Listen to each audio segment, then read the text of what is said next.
კვლავ მოგესალმებით, მადლობა რომ გვისმენთ მთელ საქართველოში და გვიყურებთ პლატფორმებზე იმედიჯი, MyVideoG, ასევე მაგთის IP ტელევიზიით 53 არხზე, რადიო იმედის Facebook გვერდზე, YouTube არხზე და ტელეკომპანია იმედის YouTube არხზე, რომელსაც მილიონზე მეტი გამომწერი ყავს. მეცნიერების ფესტივალზე ვსაუბრობთ გადაცემის ამ ნაწილში და ჩვენი სტუმარია ქეთევან ქოქრაშვილი, განათლების, მეცნიერებისა და ახალგაზრდობის სამინისტროს მეცნიერების დეპარტამენტის უფროსი. მოგესალმებით, გალბატონო ქეთევან, მადლობა გიხდით გადაცემაში მონაწილეობისთვის.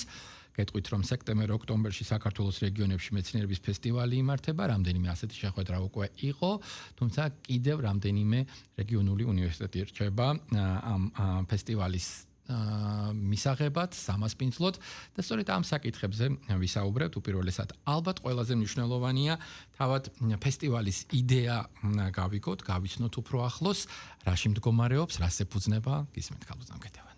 კიდევ ერთხელ მოგესალმებით და მივესალმებით თქვენს მსმენელებს.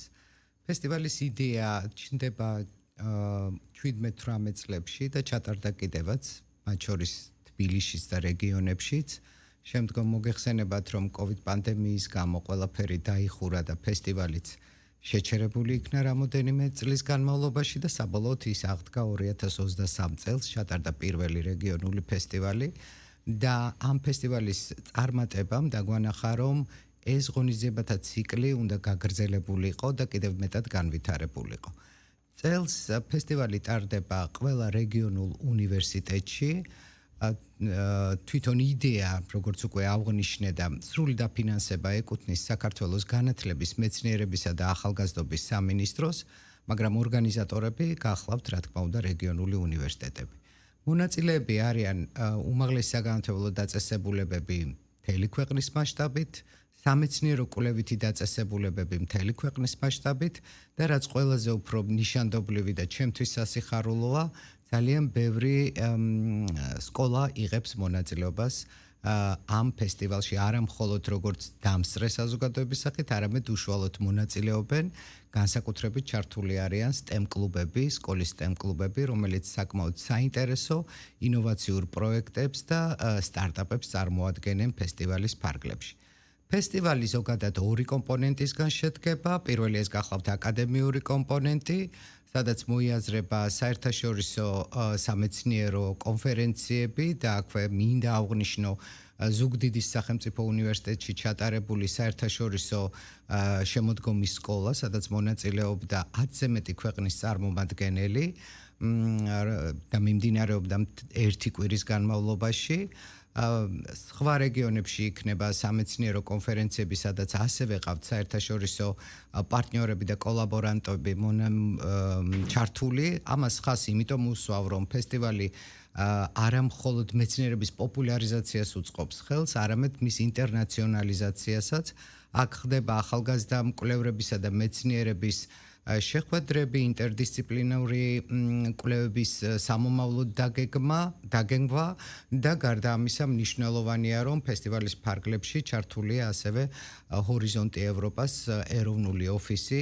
ყველა უნივერსიტეტში ტარდება მათთან საინფორმაციო შეხვედრები, რაც კიდევ ერთხელ ხელს შეუწყობს ჩვენი ახალგაზრდა მკვლევრების მაქსიმალურ ჩართვას საერთაშორისო კვლევით პროექტებში. ბატონო, ფესტივალი ეფუძნება ცოდნისა და გაცვლას, როგორც მკვლევითი ნაწილი, ასევე ის შედგება ძალიან საინტერესო კომპონენტებით და ტექნოლოგიური ინოვაციების წარმოჩენასაც ხელს უწყობთ. თანამედროვე ეპოქა თავისთავად ხვდებით, რომ ამ ელემენტების გარეშე წარმოუდგენელია და ძალიან მნიშვნელოვანია მომავალმა მეცნიერმა, მკვლევარმა იცოდეს ამ კომპონენტების შესახებ, გაუზიაროს ეს თქვათ თავისი ხედვა, თავისი თქვათ კონკრეტული ნაშრომი, რას ეფუძნება უპირველესად ამგვარი შეხვედრები რეგიონებში, იმიტომ რომ ხშირად სამწუხარო ტენდენცია ესეთი, რომ გინდა არ გინდა ეს შეხვედრის ადგილები მაინც არის დედაქალაქი და ცენტრი და ამიტომ უწევთ თქვათ ადგილობრივ პროცესში ჩართულ ადამიანებს აქ ჩამოსვლა. ახლა თითქოს თქვენ თავად მიდიხართ და ყველა, ვთქვათ, რეგიონის და უნივერსიტეტის სპეციფიკის გათვალისწინებით ცდილობთ, რომ ადგილზე მოხდეს ამგვარი დისკუსიები და აზრთა გაცვლა, გამოსვლა. მით უფრო თუ ასევე გასათვალისწინებელია, რომ საერთაშორისო კომპონენტიც არის, ვთქვათ, სტუმრებიც არსებობენ. უპირველესი, ვთქვათ, მიზანი ადგილზე ამ ფესტივალების ჩატარების რა არის და რა გაჩვენათ უკვე არსებულმა რეალობამ. კი ბატონო, მადლობა ამ კითხვისთვის. პირველ რიგში გახლავთ რეგიონული უნივერსიტეტების გაძლიერება და მათი კვლევითი საქმიანობის გამრავალფეროვნება. გარდა ამისა, მნიშვნელოვანია იმ კავშირის და ჯაჭვის აღდგენა, რომელიც აუცილებელია თანამედროვე ტექნოლოგიების კომერციალიზაციის თვალსაზრისით და შესაბამისად ფესტივალის ფარგლებში ძალიან აქტიურად არიან ჩართული ადგილობრივი ბიზნესის წარმომადგენლები. შესაბამისად, კერძო საჯარო პარტნიორობის განვითარება რეგიონული ფესტივალების ერთ-ერთი მნიშვნელოვანი მიმართულებაა. სწორედ აქ შეუძლიათ ინდუსტრიის და ბიზნესის წარმომადგენლებს გაეცნონ იმ თანამედროვე ტექნოლოგიურ მიღწევებს, რომელიც შემდგომში შეიძლება დაინერგოს მათ პრაქტიკულ საქმიანობაში.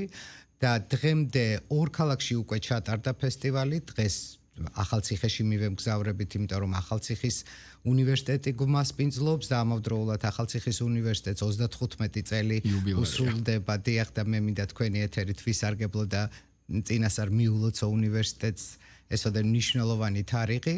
ყველა რეგიონში ჩვენ გვხვდებიან ინდუსტრიის წარმომადგენლები და მათთვის ძალიან საინტერესო წინადადებების გაცნობასა და მათ წინაშე ამ სტარტაპებისა და თანამედროვე მიღწევების პრეზენტაციას ვცდილობთ. გარდა ამისა, იქვე ყალიბდება გარკვეული კავშირები ახალგაზრდა მკვლევრებთან, რომელთა ინტერესში შედის, რა თქმა უნდა, სამომავლოდ პრაქტიკაში თანამშრომლობა და კვლევასთან ერთად ტექ ტრანსფერის განხორციელება ინდუსტრიაში და შესაბამისად ეს მიმართულება ჩვენთვის რეგიონების თვალსაზრისით ძალიან მნიშვნელოვანია. განსაკუთრებით სხვათა შორის შარშან თელავში იყო ძალიან კარგად წარიმართა ეს პროექტი, იმიტომ რომ შარშან თელავში გაიხსნა ღვინის ახალი ლაბორატორია და ძალიან აქტიურად იყო ჩართული როგორც მუნიციპალიტეტი, ასევე ადგილობრივი ღვინის მწარმოებლები აი ამ ლაბორატორიის გამოყენების პოტენციალი საკმაოდ დიდია და აი სწორედ ეს გახლავთ ის ქვემიმართულებები, რაც გააჩნია ზოგადად ფესტივალს. რომელი უნივერსიტეტები დარჩა კიდევ? დღეს როგორც მოგახსენეთ, ახალციხეში გაიმართება, ორდღიანია ეს ფესტივალი, გუშინ დაიწყო და დღეს დასრულდება საღამოს. შემდგომ გადავდივართ უკვე გორის უნივერსიტეტში 25-26 სექტემბერს, აქაც ორდღიანი ფესტივალი გვაქვს. დაგვრჩა ქუთაისის აკაკი წერეთლის სახელობის უნივერსიტეტი და საბოლოოდ ვასრულებთ თელავის უნივერსიტეტი. უკავშირი როგორია? უკავშირი ძალიან კარგია იმ თვალსაზრისით, რომ თვითონ უნივერსიტეტები არიან ძალიან წახალისებული ამ ღონისძიებებით. ელოდებიან წლიდან წლამდე. ძალიან ელოდებიან და მნიშვნელოვანია, რომ არა მხოლოდ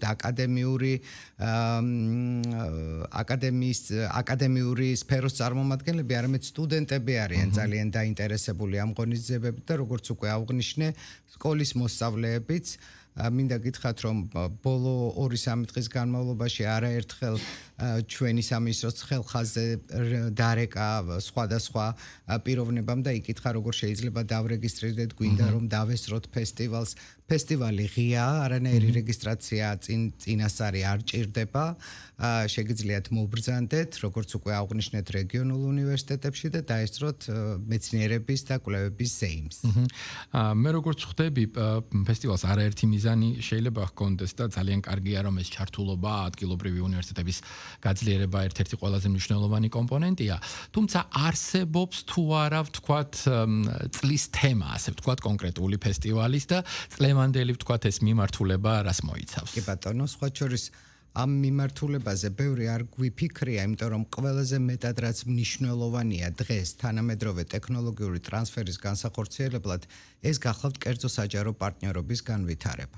ამიტომაც გასაკვირი არ არის, რომ სწორედ კერძო სექტორის ჩართულობა ფესტივალში ჩვენთვის მნიშვნელოვანია. და მეორე თავარი თემა კიდევ რაც გვაქვს წარმოდგენილი, ეს გახლავთ შავი ზღვის ლურჯი პოლიტიკა, იმიტომ რომ მთელი მსოფლიოს მასშტაბით ზოგადად გარემოს დაცვითი კვლევითი პროექტები არის პრიორიტეტი და მათ შორის შავი ზღვის ეკოლოგიური მდგრადობის შენარჩუნების თვალსაზრისით ძალიან მნიშვნელოვანია. ამიტომ ბათუმის უნივერსიტეტში ერთ-ერთი მნიშვნელოვანი თემა სწორედ ეს გახლდათ და ვფიქრობ, რომ ორდღიანი კონფერენცია, მათ შორის ერთ დღეს მეც დავესწარი, საკმაოდ შედეგიანი იქნება ამ თვალსაზრისით და საბოლოოდ ინტერდისციპლინარული კვლევებისა და ერთობლივი საერთაშორისო კვლევების განვითარების თვალსაზრისით.